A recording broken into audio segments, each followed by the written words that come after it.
Mesdames, Mesdemoiselles, Messieurs, bonjour et bienvenue à cette édition 2016 du Forum F5.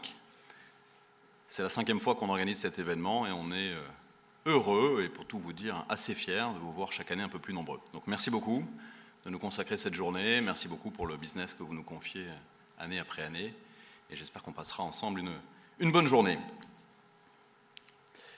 Dans la série des remerciements, il y a aussi une autre population que je voudrais remercier, qui est celle de nos partenaires. On n'est jamais seul dans vos infrastructures, jamais seul dans vos projets.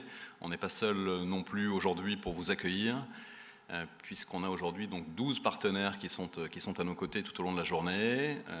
Ça inclut nos distributeurs et nos partenaires Gold ou Platinum, et puis un certain nombre d'alliances de partenaires technologiques, dont vous voyez le nom sur l'écran et qui seront intégrés dans les démonstrations, les présentations et les ateliers auxquels vous assisterez cet après-midi.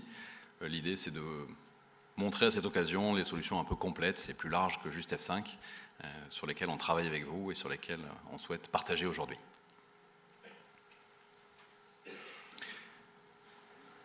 Ces remerciements effectués, on va passer aux choses sérieuses, et pour ceux qui étaient là l'an dernier, je ne sais pas si, je crois que vous étiez un certain nombre déjà, Antoine Huchet, qui est quelque part dans la salle et qui est l'homme qui organise cet événement, sans lequel rien ne serait possible, n'avait pas pu venir puisque sa femme avait donné naissance ce jour-là à sa première fille. Donc sur la photo de gauche, vous voyez 1 an après le résultat de ce travail. Donc on lui avait souhaité la bienvenue il y a 1 an, je pense qu'on peut lui souhaiter quasiment un bon anniversaire aujourd'hui. Dans la série d'anniversaires, il y en a un qui est un petit peu moins drôle, c'est qu'F5 a fêté cette année ses 20 ans. Et vous voyez sur la partie droite de l'écran mon ami Vim, qui est là depuis le début, et vous voyez que 20 ans d'F5, ça marque. Moi, j'en suis qu'à 5 ans et demi, j'espère que ça se voit pas trop pour l'instant. Mais non, mais ceci dit, sérieusement, 20 ans, c'est un bel âge, c'est l'âge de... On est toujours jeune à 20 ans, c'est le début de la maturité, et on a encore beaucoup de choses à faire, et on compte les faire avec vous. Si vous le voulez bien, je vais couper cette rapide introduction à la journée en 3 parties, vous donner quelques nouvelles de l'année 2015 pour F5, partager avec vous les résultats ensuite d'une étude que vous avez réalisée pour savoir quelles sont vos priorités, et puis je terminerai par quelques points un peu logistiques. 2015 pour F5, ça a été une bonne année pour nous. Vous voyez sur la droite là, les résultats financiers trimestre par trimestre. Donc ça a été une année de croissance. On a fini l'année fiscale fin septembre à pratiquement $1,9 milliard, un peu plus de 4000 personnes dans le monde. Donc on continue effectivement de se développer, beaucoup de développement dans la sécurité, vous aurez l'occasion d'en entendre parler au long de la journée, et puis beaucoup d'investissements, en particulier beaucoup d'embauches, puisqu'on est aujourd'hui plus de 4000 personnes, plus de 4275 personnes aujourd'hui dans le groupe, avec toujours des gros investissements en termes de R&D, pratiquement un quart des effectifs, et un gros effort fait au long de l'année et qui continue sur le support, la qualité des produits et des installations une fois qu'elles sont faites, puisque là aussi ça représente plus d'un quart de nos effectifs, et vous verrez un petit peu dans le courant de la matinée comment est-ce qu'on emploie et où est-ce qu'on emploie ces gens. Deux petits éléments de marché, la part de marché que vous avez vue dans la petite vidéo, donc à plus de 52%, c'est en croissance, ce qui est bien quand on est à ce genre de part de marché, c'est parfois difficile de continuer de croître, c'est le cas et on vous en remercie. Effectivement, le F5 a fait évoluer ce marché du load balancing vers ce qu'on appelle aujourd'hui l'ADC, et on voit que la sécurité aujourd'hui en particulier, avec le cloud et le SDN, continue de soutenir la croissance et continue de nous faire gagner du terrain sur nos confrères. La même chose d'un point de vue plus qualitatif, encore une fois, pas de présentation marketing sans un slide du Gartner. Donc vous connaissez celui-là, il n'est pas fondamentalement nouveau, parce que je crois que ça fait 9 années de suite maintenant qu'on a le bonheur d'être dans le haut et la droite de ce quadrant. La seule nouveauté, c'est que l'écart se creuse un petit peu avec nos confrères. Donc on reste vigilant, on les surveille, ils font beaucoup de choses très bien et on essaie d'être à la hauteur. Mais encore une fois, le Gartner, c'est le résultat pour une large part des interviews de nos clients, donc de vous. Et c'est donc grâce à vous qu'on est dans cette position. Encore une fois, on vous en remercie. Quelques petites news rapides, je vais pas m'étendre trop longtemps, mais on a complété l'équipe. Alors pour ceux qui suivent F5, vous connaissez peut-être John McAdam, qui est le CEO historique de l'entreprise. Ça fait plus de 10 ans maintenant qu'il est là et qui nous a amené là où on est, qui refait un petit retour parmi nous, et on est content de l'accueillir à nouveau. On a investi beaucoup, comme vous le verrez dans la journée, sur la partie sécurité. Ça passe aussi par par l'embauche d'un nouveau RSSI, qui est quelqu'un qui nous vient de l'US Air Force et qui nous amène beaucoup, à la fois sur la sécurité interne, et qui donne également son avis et son opinion sur le développement des produits.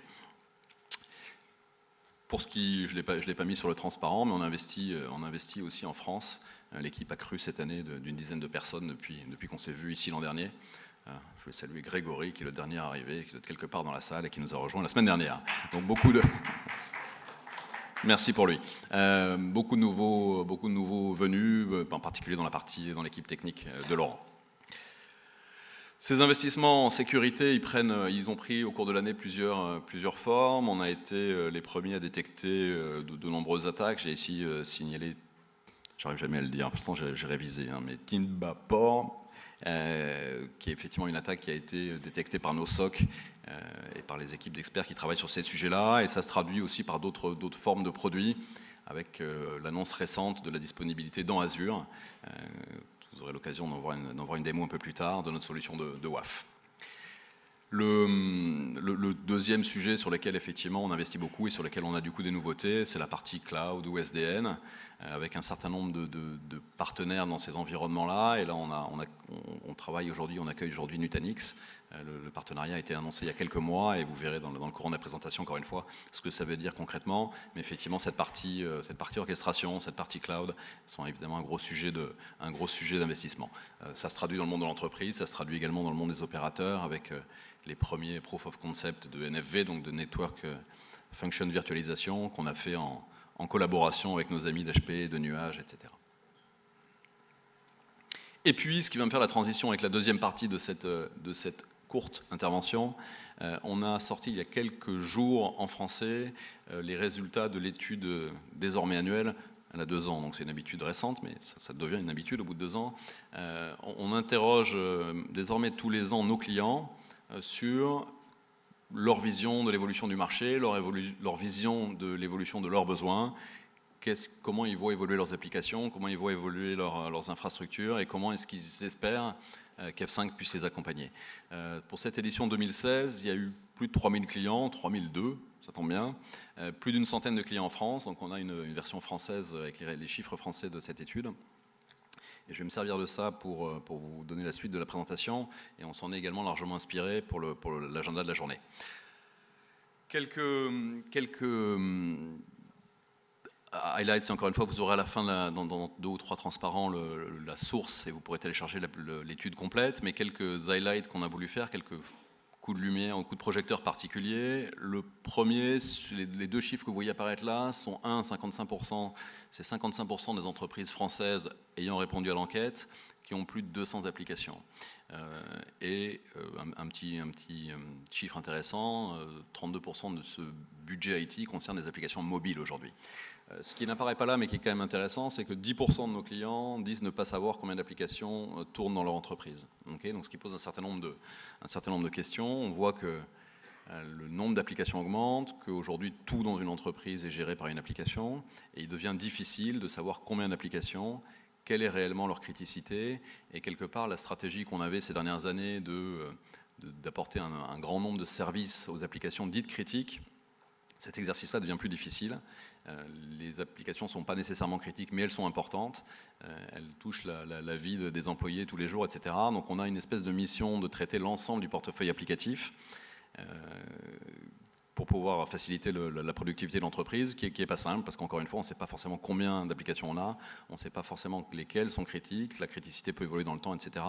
Donc on est disposé à travailler avec vous sur effectivement un modèle où de manière un peu industrielle, on apporte un service à l'ensemble des applications, un service de disponibilité, de performance et de sécurité, comme on le fait aujourd'hui pour les applications critiques, mais à plus large échelle, pour se dire on ne doit pas laisser une application sur le bord du chemin, parce qu'on ne sait pas nécessairement quelle application est au fil du temps devenue, si ce n'est critique, au moins importante. Donc ça c'est le premier sujet. Le deuxième est autour du cloud, avec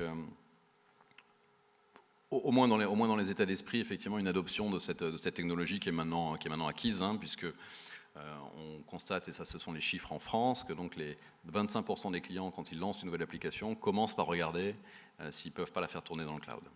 Okay. 67% d'entre vous estiment que d'ici la fin de l'année, 50% des applications tourneront dans le cloud. Les pourcentages varient un peu suivant le type d'application. On voit que les plus cloudisables, entre guillemets, sont ce que les Anglais appellent utilities, qu'on appelait outils de mutualisation. On pense à des applis comme le Dropbox ou équivalent, et tous les outils de collaboration qu'on estime, ou que vous estimez en tout cas, pouvoir être massivement portés dans le cloud à court terme. Le frein, en tout cas ce que vous considérez comme étant le premier frein à cette adoption plus massive du cloud, c'est le manque de visibilité.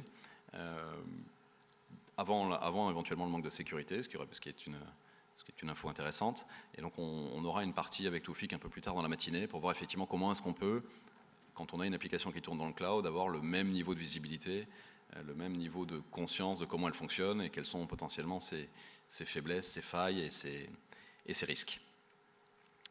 Le troisième sujet qui ressort de cette étude, c'est la partie sécurité. La sécurité comme un enjeu majeur de l'année, avec un certain nombre de data intéressantes. 56% d'entre vous considèrent qu'ils sont vulnérables, c'est-à-dire qu'ils seraient potentiellement victimes d'une attaque et qui ne pourraient pas la traiter.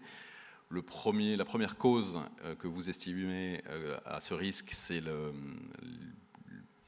compétence, en tout cas la conscience des utilisateurs. La deuxième, c'est la sophistication des attaques.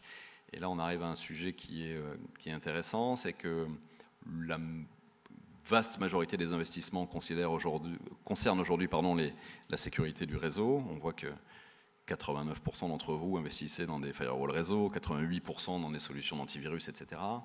Et il y a une espèce de hiatus entre le fait que 75% des attaques aujourd'hui sont de niveau applicatif, quand 80% des investissements sont faits sur la sécurité réseau.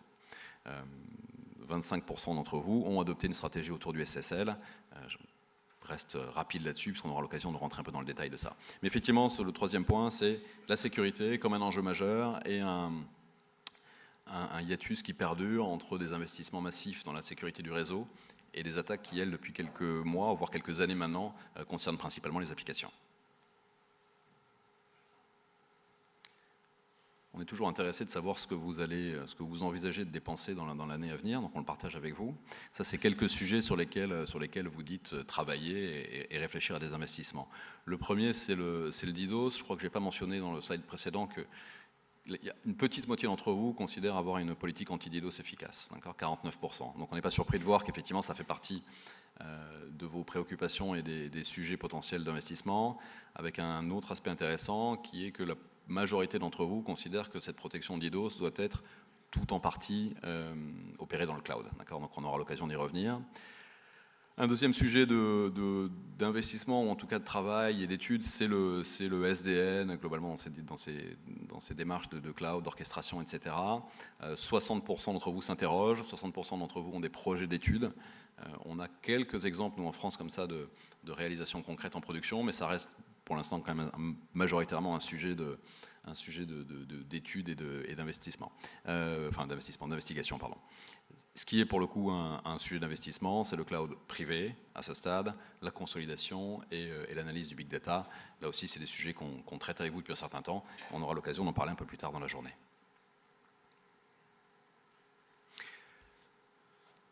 Vous êtes nombreux à venir nous rendre visite. Encore une fois, on en est très, très flattés. On a essayé de faire un petit peu évoluer le format de la journée. Donc l'agenda vous a été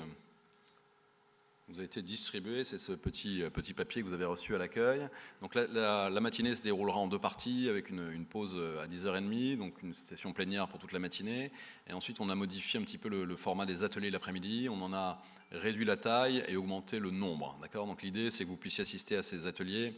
Et normalement, la liste de vos ateliers figure au recto de ce petit document. Vous puissiez assister à 2 ateliers où il y ait moins de monde que ceux qu'on faisait par le passé, donc qu'ils soient plus interactifs. On ira plus loin dans les démos et dans les choses qu'on montrera ce matin. Et surtout, on vous laissera le temps d'intervenir, de poser vos questions et de partager vos expériences. Okay. Voilà pour l'agenda. Pour en finir sur la partie un petit peu logistique, avant de céder la parole.